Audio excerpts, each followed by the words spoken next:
पंचनामा में आप सभी का स्वागत है। मैं हूं सुमित। हफ्ते का पहला कारोबारी सत्र भारतीय बाजारों के लिए थोड़ा वोलेटाइल कह सकते हैं आज आप देखने को मिला, जहां पर फर्स्ट हाफ में रफ्तार पकड़ी, एक बढ़िया तेजी रही। सेकंड हाफ में थोड़ा सा शेड हुआ मार्केट, मतलब एक बड़ी तेजी के बाद थोड़ा सा ईज आउट होता हुआ दिखाई पड़ा। 17,700 के आसपास फ्यूचर्स पहुंचे, 17,665 के आसपास कहीं निफ्टी क्लोजिंग रही, लेकिन फिर भी निफ्टी की तेजी बहुत बढ़िया थी। 126 अंकों के आसपास की बढ़त इंडेक्स में देखने को मिली। 450 अंकों की बढ़त रही सेंसेक्स में। निफ्टी बैंक भी आज पार्टिसिपेट कर रहा था। मेटल में पार्टिसिपेशन था, आईटी में सिलेक्टिव पार्टिसिपेशन देखने को मिल रहा था। रियल एस्टेट शेयरों में खरीदारी थी, तो metal, realty, banks, finance, NBFCs basically इनमें खरीदारी। कंज्यूमर गुड्स में थोड़ा बहुत एक मूव आता हुआ दिखाई पड़ रहा था। ओवरऑल मार्केट के लिए कुछ एक की आंकड़ों की बात की जाए तो आज करीब करीब दिन के ऊपरी स्तरों के आसपास इंडेक्स बंद हुए। मेटल, रियल्टी शेयरों में खरीदारी रही। Capital goods, consumer goods, banking में खरीदारी रही। ऑयल एंड गैस में आज प्रेशर रहा। वो ऑब्वियसली जो गैस पाइपलाइन की बातचीत जो हो रही थी उसकी वजह से यहाँ पे इम्पैक्ट आता हुआ दिखाई पड़ा। लेकिन निफ्टी बैंक 12 के 12 शेयर आज तेजी में रहे। पीएसयू बैंकिंग बास्केट तेजी में था। सबका चहेता आईटीसी भी आज नए साल के ऊपरी स्तरों पर पहुंच गया।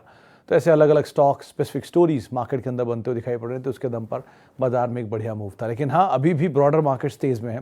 2100 शेयर, 2000 शेयर तेजी में रहे। 600-700 शेयरों में बिकवाली रही। तो एडवांस डिक्लाइन के लिहाज से एक गिरने वाले शेयर के सामने 3 शेयर ऐसे थे जो कि तेजी में कामकाज कर रहे थे। तो इंडेक्स में ब्रॉडर मार्केट्स में तेजी का रुझान बना हुआ था। सवाल जवाब का सिलसिला सीधे शुरू करते हैं और बातचीत कर लेते हैं कुछ सवालों को लेकर भी। सबसे पहला सवाल जो मेरे पास आया है, आई हैव मिसेस बेक्टर 150 418 क्या करूं, होल्ड या सेल? अमित जी, मिसेस बेक्टर ठीक है। वैसे तो इसमें एक ब्लॉक हुआ था, वो ब्लॉक क्रूशल था क्योंकि सप्लाईज होती हैं। होता क्या है कि कई सारे ऐसे स्टॉक्स होते हैं जिनमें बड़े फंड हाउसेस बिकवाली करने के लिए तैयार होते हैं और वो भाव का वेट कर रहे होते हैं। तो एक भाव जहाँ पर उनको कोई दूसरा बायर मिल जाता है उस लेवल पर, वो वहाँ पर उसे बेच जाते हैं। तो वहाँ बिकवाली हुई थी, जिसके बाद वो शेयर थोड़ा चर्चा में आया था। लेकिन अदरवाइज मतलब 2 तरह के थॉट हैं। पहला थॉट कि आप कुछ क्वार्टर के नंबर्स देख लीजिए, फिर कॉल लीजिए, ज़्यादा बेटर है। दूसरा थॉट, क्योंकि ये कंज्यूमर डिस्क्रिशनरी, मतलब कंपनी में खराबी नहीं है, कंपनी में ठीक है, भाव ऊपर नीचे हो रहा है क्योंकि ये बिज़नेस अच्छा है जिस कारोबार में है। मेजर क्लाइंट्स इनके पास सारे जितने भी QSR कंपनीज़ हैं उसमें मेजर सभी इन्हीं के पास हैं। तो इसलिए ब्रेड सप्लाईज और बाकी जो एंसिलरी सप्लाईज होते हैं वो भी करते ही हैं, तो इसलिए वो इतना इशू नहीं है इनके लिए। लेकिन कैच है कि कंपनी का भाव कहाँ पर लेने लायक है, कहाँ पर नहीं। सो फार आपके लिए राय यही कि आप बने रहिए, लेकिन क्वार्टर बाय क्वार्टर नंबर्स को कीनली वॉच करिएगा, उसके बाद आप कॉल लीजिएगा। किसी भी IPO में जो 2021 में आया है, वो IPO की सिचुएशन 2022 के एंड तक जाके कहीं क्लियर होगी, 1 से 1.5 साल बाद। उसके बाद ही आप यहाँ पर कोई क्लैरिटी लीजिए या कुछ कॉल लीजिए, लेकिन तब तक के लिए एटलीस्ट आप बने रहें, ज़्यादा बेटर है। Why do batteries jump today, industries and tube investment long term view? Tube investment तो बन रही है अनिल जी, पहली चीज़ ये, क्योंकि खाली बैटरी ही नहीं है, ये बहुत पुरानी और बहुत बढ़िया कंपनी है। ये कंपनी को अगर आप हरकुलिस साइकिल चलाते होंगे तो ये कंपनी इसी की साइकिल है। वो हरकुलिस होइस्ट जो लिस्टेड है बजाज ग्रुप की, वो नहीं है, ये ट्यूब इन्वेस्टमेंट वालों की कंपनी है। BSA SLR आई थिंक वो इनकी है हरकुलिस के साथ साथ। तो एनीवेज, लेकिन इन दोनों के अलावा कंपनी इंडस्ट्रियल मशीनरी में है। इसकी सब्सिडरी CG पावर थी जो इन्होंने एक्वायर की थी सन 2019 में, कोविड टाइम में, और वहाँ से कंपनी ने टर्न अराउंड दिया। तो उसके नंबर्स और कंसोलिडेटेड नंबर्स, क्योंकि अब उसके नंबर अच्छे हैं तो ट्यूब के भी नंबर अच्छे आएंगे, तो वो भी है। और ट्यूब वैसे भी नई तेज़ी में ऑल टाइम हाइस काम काज कर रहा है, 1800 के आसपास पहुंच गया। आज सुबह किसी ने खरीदारी की राय भी दी थी और 2000 के ऊपर के टारगेट्स हैं। आप इसको 2000 के टारगेट्स के साथ साथ भी बने रहेंगे, क्योंकि ये इक्विटी इतनी छोटी है, कंपनी इतनी बढ़िया है, मुरुगप्पा ग्रुप की कंपनी है, स्ट्रॉन्ग मैनेजमेंट बैक्ड है, तो आपको इसलिए बहुत कुछ सोचने की ज़रूरत नहीं है। नया निवेश मत करें क्योंकि ऑलरेडी बहुत भागा हुआ है, लेकिन पुराना निवेश आप बने रहने दें। और अगर आपकी बहुत नीचे खरीदारी है तो बेटर ये थोड़ा सा पैसा लेके फ्री के शेयर छोड़ दीजिए, क्योंकि वो बहुत ज़्यादा वैल्यू क्रिएट कर सकते हैं आपके लिए। तो एटलीस्ट आप बने रहें और छोड़ ही दें इसको कई सालों के लिए, ये बहुत अच्छा पैसा बना के दे सकता है। हिंदुस्तान फूड में सर कल एक खबर आई थी, दीक्षित साहब, कल इनकी एक मीटिंग थी जहां पर 2 हिस्से थे। इन्होंने एक तो अपना ऑथराइज कैपिटल 75 से बढ़ा के 100 करोड़ रुपए किया है, तो पहली मीटिंग तो ये है। दूसरा, इन्होंने इनका एक प्लांट में आग लग गई थी, तो उस प्लांट की मतलब उस जले हुए प्लांट को दोबारा शुरू करने के लिए, वो मेयोनीज का प्लांट था, उस प्लांट को दोबारा शुरू करने के लिए एक स्ट्रेटेजिक इन्वेस्टर की तलाश कर रहे हैं, जिसके लिए बोर्ड ने अप्रूवल दे दिया है। वो अब आ जाएगा कुछ दिन में, कोई ना कोई एक। एनीवेज, लेकिन ये कंपनी ठीक ठाक कारोबार में है। ये कंपनी आउटसोर्सिंग बिजनेस के अंदर है। बेसिकली जो आप सर्फ यूज़ करते हैं या बेसिकली जो आप बाकी प्रोडक्ट साबुन वगैरह यूज़ करते हैं वो है HUL का या है प्रॉक्टर का, लेकिन उसे आउटसोर्स करके ये कंपनी बनाती है। तो ये पैकेजिंग बिजनेस के अंदर भी है। ये इवन ड्यूरासेल जैसी बैटरीज या प्रॉक्टर के कई सारे प्रोडक्ट्स को भी आउटसोर्स करते हैं। कंपनी ठीक है, न्यूज़ फ्लो कम है, बस एक ही कैविएट है कि इसमें वॉल्यूम थोड़ा कम होता है, तो फंसने के चांसेस ज़्यादा होते हैं ऐसे स्टॉक्स में। तो लिक्विड कम है, चल जाएगा, बढ़िया डिजिट भी दिखा सकता है स्टॉक। पहले एक एडजस्टमेंट दे चुका है, शायद बोनस है स्प्लिट का, लेकिन बने रहना ज़्यादा बेटर है। और न्यूज़ फ्लो पे नज़र रखिएगा, नंबर्स पे नज़र रखिएगा। अच्छा, now time vinyl chemical sir इतनी बड़ी तेज़ी तो दिखा चुका है, अब इसमें उतरने का मतलब नहीं अल्पेश सर। लगातार तो इसमें सर्किट लग रहे हैं 2-3 दिन से। विष्णु केमिकल में लग रहे हैं, विनाइल केमिकल में लग रहे हैं, किसी एक में लग रहे हैं। लेकिन बेटर ये कि ऐसी स्टॉक जिनमें मूव आ रहा है उनको अवॉइड करिएगा, चाहे वो कितने भी अच्छे से होना हो। अगर उनमें एकाएक मूव आ रहा है तो अवॉइड करिएगा। Okay, why PVR up for 4%, any good news for PVR? Das साहब, इसमें आज एक खबर थी। दरअसल PVR में ऐसा कुछ नहीं था, एक फंड की तरफ से बाइंग थी। आप मेरे जो ट्विटर पे कल ही शाम को मैंने ये ट्वीट किया था, कौन कौन से फंड्स ने बाइंग किया, उसमें PVR का नाम भी था। शायद गोल्डमैन सैक्स की तरफ से बाइंग थी। तो फंड एक्शन की वजह से इसमें एक मूव देखने को मिला था। ऐसा नहीं कि कंपनी ख़राब हो गई है, सिचुएशन थोड़ी ख़राब ज़रूर है, वो 1-2 क्वार्टर के लिए, तो उसका रिएक्शन ऊपर नीचे रहेगा, लेकिन अदरवाइज़ तो कंपनी ठीक ही है।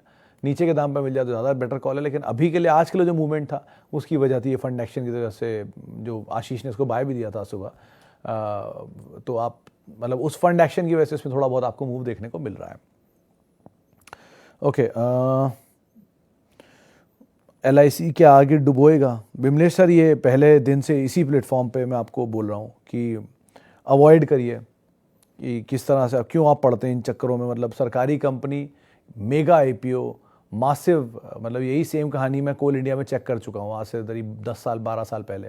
कोल इंडिया भी इतना ही बड़ा IPO, 380 रुपये का IPO आया था, बिना स्प्लिट बोनस के आज दाम पर आ गया, 150-200 रुपये दिखा चुका है। एक ज़माने में one of the largest coal manufacturer था, आज भी बोला जाता है कि सबसे बड़ी कोल की कंपनी है, इसका कोई मुकाबला नहीं दुनिया में। लेकिन जिस काइंड ऑफ कोल ये बनाते हैं, बिटुमिनस, और उसमें लेस कैल्साइन कोक की क्वांटिटी होती है, जिसकी वजह से इनकी इतनी कोई रियलाइजेशन बेटर नहीं है। इनफैक्ट आप कई आर्टिकल ढूंढ सकते हैं, इसमें NTPC ने ही इनकी कोल को रिजेक्ट कर दिया क्वालिटी की वजह से। तो आप खुद ही समझ लीजिए किस तरह की क्वालिटी है। तो कोल इंडिया को चलिए अगर हटा भी दें तो LIC के केस में मार्केट शेयर इतना बड़ा इसीलिए कि तो उस समय पर कोई प्राइवेट इंश्योरेंस नहीं था। अब जैसे से प्राइवेट इंश्योरर वही सेम सर्विसेज आपको उस कॉस्ट पे दे रहे हैं जो कॉस्ट अफोर्डेबल है, तो अगर इंश्योरेंस पेनिट्रेशन बढ़ेगा तो लोग उसमें क्यों जाएंगे जो ऑलरेडी इतना महंगा प्रीमियम दे रहा है। आप टर्म इंश्योरेंस लेने जाइए HDFC लाइफ का या SBI लाइफ का, 1 करोड़ का टर्म इंश्योरेंस आपको 15-17 हज़ार रुपये मिल जाता है। यही सेम आप LIC में लेने जाएंगे 30-32 हज़ार में मिलता है। तो ऑब्वियसली बात है, बिजनेस कहाँ जाएगा आपको भी समझ में आ ही जाएगा। रही बात अब कि कवर जो किस तरह से वो उसको सेटलमेंट करते हैं, क्लेम सेटलमेंट रेशियो क्या है, तो 99.5 उनका है, 99.4 इनका है, तो बहुत ज़्यादा अंतर तो उसमें भी नहीं है। 1% भी अगर आया था 98 और 99 भी होता तो भी बहुत अंतर नहीं आता। तो वो भी सिचुएशन फेवरेबल ही है। नेटवर्क HDFC भी कोई पुरानी कंपनी है, बुरी कंपनी नहीं है, स्ट्रॉन्ग क्रेडिबल कंपनी है। तो LIC का सो फार बिजनेस अच्छा था, लेकिन गोइंग फॉरवर्ड क्या विजिबिलिटी बनती कहना मुश्किल है, और ऊपर से इक्विटी साइज भी बड़ा है, तो थोड़ा रिस्की तो रहेगा ही। अच्छा जी, experts even RSI reach 80+, it's time to book profit. Anil sir, थोड़ा मतलब मैं इतना बड़ा जानकार नहीं हूँ जितनी आपने टेक्निकल भाषा पूछी है। इतना ज़रूर कह सकता हूँ कि आपको अगर प्रॉफिट मिल रहा है और आपका गोल आपको अचीव होता दिख रहा है तो आप पैसे ले लीजिए, चाहे वो कहीं भी जाए। देखिए, 2 चीज़ें जो टेक्निकल लैंग्वेज आप समझ रहे हैं, जिस RSI को आप ट्रैक कर रहे हैं, वो RSI सारे टेक्निकल एनालिस्ट ही ट्रैक कर रहे होंगे। कॉमन है, वो तो एक ही नंबर है, सबको मिलेगा। इंस्टेड अगर आप प्रॉफिट, मान लीजिए 100 रुपये में कोई चीज़ खरीदी है और आपका मीडियम टर्म प्रॉस्पेक्ट है और आपको 140 रुपये मिल रहा है, तो 40% इज़ अ हैंडसम रिटर्न, तो आप वो लेकर निकल सकते हैं। लेकिन अगर आपका बहुत ही लंबा नज़रिया है, आपको लगता है कि नहीं मुझे पड़े रहने देना, और कंपनी क्वालिटी है, ट्यूब इन्वेस्टमेंट टाइप, तो आप पड़े रहने दीजिए, फिर क्या ही दिक्कत है उसमें। ज़्यादा लग रहा है आपको तो 60-70 मतलब 10-20 शेयर बेच दीजिए, थोड़ा कॉस्ट निकल आएगी, बाकी पड़े रहने दीजिए फ्री के शेयर, विद टाइम उसे बेच दिएगा। लेकिन मतलब आपको वैल्यू और वैल्यूएशन दोनों में अंतर समझ में आना चाहिए कि किस जगह पर इसकी वैल्यू पूरी हो चुकी है। और एक चीज़ का हमेशा ध्यान रखिएगा कि जब बहुत ज़्यादा चर्चित हो कोई स्टॉक, बहुचर्चित हो, तो उसको अवॉइड करिएगा, क्योंकि जहाँ चर्चा ज़्यादा होती है वहाँ पैसे नहीं बनते हैं, तो उसका ज़रा ध्यान रखिएगा। सिरमा ब्लॉक में सर एक माँ शेरू साहब बीच में खबर तो आई थी, लेकिन जो एंटिसिपेटेड नाम थे वो नहीं आए थे, तो वो ब्लॉक के बाद चला और फिर नीचे इसीलिए भी आ गया। अब लिस्टिंग 262 रुपये पे लिस्ट हुआ था और 262 से एक ही दिन के अंदर वो 330, 331, 32 पहुँच गया था 2 दिन में ही। तो इतनी बड़ी तेज़ी दिखा, जो 262 है वो भी प्रीमियम पे लिस्ट हुआ था। 232 का शायद इशू प्राइस है, 219 का इशू प्राइस है, उसके सामने 232 आया था, तो ऑलरेडी प्रीमियम पे लिस्ट होकर फिर उसके बाद ब्लॉक में और चला है। तो इसीलिए कहना मुश्किल है कितना चलेगा, और अभी तो 1 क्वार्टर का नंबर भी नहीं आया, तो कुछ भी इट्स टू अर्ली टू से। तो बेटर यही कि अभी आप वेट एंड वॉच करें, और अगर आपको पैसा बन रहा है, IPO का मिला हुआ है, पैसा बन रहा है, तो आप थोड़ा बहुत लेकर निकल जाएं, ज़्यादा बेटर है। विल्मर में क्या करें? तेज प्रकाश साहब होल्ड ही करें फिलहाल, क्योंकि बाकी अदानी समूह कंपनी कंपैरिजन तो इतना नहीं चला है, तो इसकी प्रोबेबिलिटी थोड़ी ज़्यादा दिख रही है। नंबर सपोर्टिव है, ऐसा नहीं कि बिना नंबर के ये चल रहा हो, तो नंबर्स के आधार पर चल सकता है अभी भी, तो इसमें है दम। थोड़ा बहुत आप होल्ड कर लीजिए, कोई दिक्कत नहीं होगी। कंसोलिडेशन कुछ सीवियर हो रहा है इसके अंदर, तो जैसा पतंजलि में कंसोलिडेशन हुआ था वैसे यहाँ कंसोलिडेशन है। अब शायद अगर वो मूव करता है कंसोलिडेशन के बाद तो बड़ा रिटर्न भी दे सकता है। Infosys, TCS, ITC at current level, ITC profit करना चाहिए, मतलब प्रॉफिट करना चाहिए एज इन नतीजों में, तो वो तो बहुत प्रॉफिट करता है। और रही बात ITC, TCS और इन्फोसिस में, ज़्यादा बेटर IT है, ITC नहीं, IT है। IT as in Infosys and TCS है, क्योंकि वो ऑलरेडी बहुत टूटे हुए हैं, तो उनमें बहुत कुछ खोने के लिए है ही नहीं। सर अपनी लाइफ के वर्स्ट में ही आप सबसे ज़्यादा एक्सपेरिमेंट कर सकते हैं, तो आप ऑलरेडी वर्स्ट पे ही खड़े हैं, तो इसमें एक्सपेरिमेंट करने के लिए कुछ है ही नहीं, कितना ही नीचे जाएंगे। 1 और दूसरा, लार्जेस्ट कंपनीज़ हैं IT स्पेस की, जाइंट्स हैं बेसिकली, तो 1 नहीं, 2 नहीं, 4 नहीं, 3 क्वार्टर 4 क्वार्टर बाद अपने आप ही चीज़ें सुधर जाएंगी, वो दाम नहीं और बेटर दाम दे देंगी। तो ठीक है, आप थोड़ा पेशेंस रख के उनको ले सकते हैं। ITC कंपनी अच्छी है, लेकिन थोड़ा चला हुआ है, नए साल के हाई पर है। बात अलग है, बाजार के अंदर न्यूज़ फ्लो चल रहा है कि वो डीमर्ज करेंगे कारोबार, जिसकी वजह से चल रहा है, लेकिन अगर पुराना पड़ा तो ज़्यादा बेटर है, नया लेने की इतनी ज़रूरत नहीं, नीचे मिल जाएगा तब ले लीजिएगा। Okay, IC construction, repair, wiring, pipeline, rail line lying around. Cement sector में सर ऑब्वियसली हमेशा अल्ट्राटेक पहला नाम, क्योंकि अल्ट्राटेक लीडर है सेक्टर का। 130 मिलियन टन की कैपेसिटी किसी कंपनी की नहीं है इंडिया में। आप ऐसे समझ लीजिए, जब मैं डू यू नो बना रहा था, तो डू यू नो में अल्ट्राटेक के बारे में जब मैंने पढ़ा, तो पूरे वर्ल्ड में ये 3rd लार्जेस्ट सीमेंट कंपनी है, और चाइना के अलावा इकलौती इंडिया में ऐसी कंपनी है पूरे वर्ल्ड में जो एक देश की इतनी बड़ी सीमेंट कैपेसिटी ओन करती है। सिर्फ एक चाइना में ऐसी कंपनी है जो इंडिया से, इस कंपनी से ज़्यादा बड़ी कैपेसिटी सिंगल कंट्री में ओन करती है, वो अब अल्ट्राटेक है। तो ये दूसरी सबसे बड़ी उस तरह की कंपनी है, और तीसरी अदरवाइज सबसे बड़ी कंपनी क्लिंकर कैपेसिटीज़ है।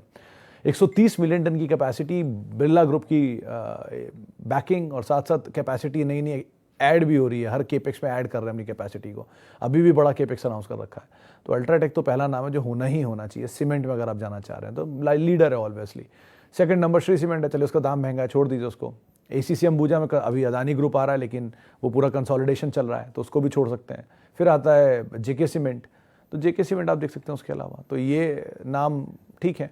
अब वो बात अलग है कि कंसोलिडेशन पूरा होने के बाद अदानी ACC ठीक हो जाएगा और श्री सीमेंट नीचे मिल जाएगा एडजस्ट होने के बाद, तो बात अलग है, या कैपेसिटी आपके लेने की तो बात अलग है। लेकिन अल्ट्राटेक और JK, इन दोनों को आप अवॉइड नहीं कर सकते। जुबिलेंट इंग्रेविया होल्ड कर सकते हैं लॉन्ग टर्म के लिए, और ट्रेंट को भी होल्ड कर सकते हैं लॉन्ग टर्म के लिए। दोनों में कोई खराबी नहीं है मधुर साहब। ट्रेंट की टाटा की बैकिंग है, और नए नए कंसोलिडेशन है, वो ऐप को भी मर्ज कर रहे हैं, तो वो सब चीज़ें भी हैं इनके साथ। और इंग्रेविया ऑलरेडी बहुत बीटन डाउन है, 840 रुपये का हाई है, 470-80 रुपये घूम रहा है, तो यहाँ तो इनफैक्ट ऐड करने की सिचुएशन ज़्यादा दिख रही है मुझे इसमें खोने की बजाय। तो कंपनी ठीक है, बैक्ड बाय भारतीय ग्रुप है, भारतीय ग्रुप के सारे स्टॉक नीचे हैं, तो ये भी नीचे है, मूव आएगा तो वापस गेन कर सकता है, तो आप बने रहिए, कोई दिक्कत नहीं इस कंपनी में। What is the core business of Adani enterprises? बड़ा ही ट्रिकी सवाल है प्रणव साहब, क्योंकि ये मुश्किल भी है। इनफैक्ट अदानी इंटरप्राइज एक होल्डिंग कंपनी है, होल्ड को जिसे बोलते हैं। इस कंपनी के अंदर बाकी सारे कारोबार के पहले इसके अंदर वो ट्रेडिंग बिजनेस होता था, जो कि बाद में अलग अलग कंपनीज के साथ निकल गया। तो बेसिक कारोबार इसका ये होल्डिंग कंपनी के तौर पे, और इसके अंदर बहुत सारी और एंटिटीज़ अभी भी शामिल हैं, जैसे अदानी का एयरपोर्ट बिजनेस अभी भी अलग नहीं हुआ है, वो इसके अंदर आता है। एक डेटा सेंटर भी है जो इनके अंदर ही आता है, वो टेलीकॉम का जो काम है वो भी इसी के अंदर ही जा रहा है। तो ऐसे कर करके जो अलग अलग कारोबार जो नॉन लिस्टेड हैं, जैसे अदानी रियल्टी है, अदानी इंफ्रा है, वो कारोबार भी इनके अंदर ही हैं। तो ऐसे बहुत सारे नॉन लिस्टेड या नॉन डीमर्ज्ड बिजनेस हैं जो इनके साथ अभी भी कामकाज कर रहे हैं। लेना चाहिए कि नहीं? सर, दो तरह की बातें हैं। पहला, सब महंगा महंगा बोलते हैं अदानी को, लेकिन महंगा होने के बावजूद निफ्टी में आ गया, और निफ्टी में आने के बाद अब फंड मैनेजर्स को उसको लेना भी पड़ेगा, क्योंकि जो जितने निफ्टी बेस्ड फंड हैं उनको इसमें खरीदारी करनी ही पड़ेगी। ऑलरेडी ले दे के 8 म्यूचुअल फंड इस कंपनी के अंदर हैं, जिनमें से एक म्यूचुअल फंड ही इंडेक्स बेस्ड है। तो यानी बचे हुए फंड्स को भी खरीदारी करनी पड़ेगी, जिसका एक एस्टिमेट है मोटा मोटा 70 से 80 करोड़ शेयर लिए गए होंगे। वो 70 से 80 करोड़ शेयर लेने की वजह से ये शेयर 2900 रुपये से भाग के 3500 रुपये आ गया। तो अब यहाँ पर लेना चाहिए या नहीं? मतलब मेरा मानना है सर, 6000 और कंपनियाँ, उनको देख लीजिए, क्यों इसके पीछे पड़े हैं। और बहुत सारे नाम हैं, चल भी सकता है, नहीं भी, लेकिन थोड़ा इतनी दुविधाओं फंसा दिया इसने कि तेज़ी पकड़े या ना पकड़े। मोमेंटम खेलना चाहते हो और आप उसके एक्सपर्ट हैं कि आपको पता है कि कहाँ निकलना, तो बात अलग है, फिर तो आप ले सकते हैं। लेकिन अगर आप लॉन्ग टर्म विज़न बना के चल रहे हैं, नंबर्स के बदलाव, तो बजाज ऑटो ज़्यादा बेटर कंपनी दिखती है वही भाव पर, आप उसको देख सकते हैं। 52 वीक्स हाई, 52 वीक्स लो, क्या देखना चाहिए? सर, क्वालिटी के लिए 52 वीक्स लो देखना चाहिए, बैड क्वालिटी के लिए 52 वीक्स हाई हमेशा देखना चाहिए। तेज़ी में ख़राब चीज़ बिक रही है, निकाल दीजिए। घर के सामान की तरह ना, कचरा जितना महंगा बिके उतना अच्छा, और महंगा सामान जितना अच्छा मिले, सस्ता मिले, उतना अच्छा। तो अब वो लीवाइस की जीन्स सस्ती मिल रही है, ले लीजिए, और पुरानी फटी जीन्स पुरानी कोई सेकंड हैंड में ले रहा है, वो एलेक्स पे बेच दीजिए। इसी तरह से आप इसको देखिए, जो ख़राब शेयर है, ईयर हाई पर है, बेचिए, और जो अच्छा शेयर है, ईयर लो पर है, ज़रूर खरीदिए। IEX एंड अदानी पावर, दोनों में ही सर इक्विटी डाइल्यूशन का बड़ा दिक्कत है। IEX तो ऐसे ऑलरेडी बहुत बड़ी इक्विटी है योगेश जी। अदानी पावर आपकी खरीदारी से ऊपर ही होगा, कि लगातार तो चल ही रहा है शेयर, तो आप थोड़ा थोड़ा पैसा लेकर निकलते रहे, वो ज़्यादा बेटर है। लेकिन IEX के केस में बस इसका ध्यान रखिए कि इक्विटी डाइल्यूशन बहुत हो चुका है। ये एक तरफा चला था, फिर इक्विटी बटी स्प्लिट बोनस में और बड़ा हो गया, और उसके बाद से वो इसके सपोर्टिव जो फाइनेंशियल्स हैं वो आए नहीं हैं। ये क्लासिक केस है NBCC IRCTC की तरह, तो ज़रा उसका ध्यान रखिएगा। BSE में भी यही हुआ था, लेकिन BSE इक्विटी बहुत ही छोटी थी, वो डाइल्यूट होकर इतनी बड़ी नहीं हुई जितनी इनकी हो गई, तो इसलिए थोड़ा सा रिस्क है। बाकी आप तेज़ी मिले तो इसमें तो निकल सकते हैं, अदानी पावर में थोड़ा थोड़ा प्रॉफिट लेते रहिए, ज़्यादा बेटर है। अमर राजा बैटरी में सर आज तो बने रहने की राय दी गई थी, योगेश जी आपके लिए भी और अंकित जी आपके लिए भी, क्योंकि ये आज सुबह हमारे कोई जानकार थे, उन्होंने इसमें खरीदारी, नहीं, वो जब मैं आज सुबह वो कर रहा था खिलाड़ी नंबर 1, तो उसमें एक जानकार ने इसमें खरीदारी की राय दी और 650 रुपये टारगेट दे रहे हैं। तो आप भी बने रहिए, ज़्यादा बेटर है, वो तेज़ी मान रहे हैं। वैसे भी साल के निचले हिस्सों से रिकवरी दिखाई है, एक्साइड चला, अमर राजा चला, बैटरी शेयर ही चले, तो शायद तेज़ी और प्रिवेल कर सकती है। अभी तो शुरू ही हुआ है मोमेंटम, थोड़ा बहुत तेज़ी मिले तो आप उसके हिसाब से देखिए, कॉल लीजिएगा, लेकिन ये मोमेंटम बेस्ड सेक्टर ज़्यादा है लॉन्ग टर्म स्टोरी के सामने। चले, फिलहाल इतने सवालों को शामिल कर पाऊँगा, माफ़ी बहुत सारे लोगों से जिनसे आज हम बातचीत नहीं कर पाए, और बहुत बहुत शुक्रिया उन सभी लोगों का जिन्होंने हमसे सवाल पूछे। आपसे मुलाकात हुई कल, तब तक के लिए हैप्पी टीचर्स डे, नमस्कार।